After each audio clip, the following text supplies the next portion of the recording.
Benvidos todos por ese Medeiro. Primeiro, os rapaces de Medeiro, saludamos.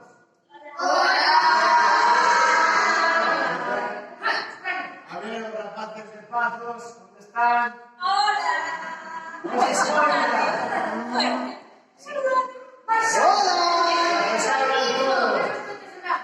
Vale, os rapaces de Viana, onde están? Los de Vences, ¿dónde están? Muy bien, bueno, pues ahora vamos a subir todos y vamos a hacer una pequeña velada, ¿vale? Con Raquel Pizás, que nos va a hacer unos contos por la igualdad y una representación que se llama Somos Iguales, ¿vale? Vamos a ir subindo para o comedor, os sitios que temos, pois creo que sobre todo así será por la parte dos países profesores podemos cada un lado, de manera posible, ¿vale? Aguardar un segundo. Uno. Solo para hacer una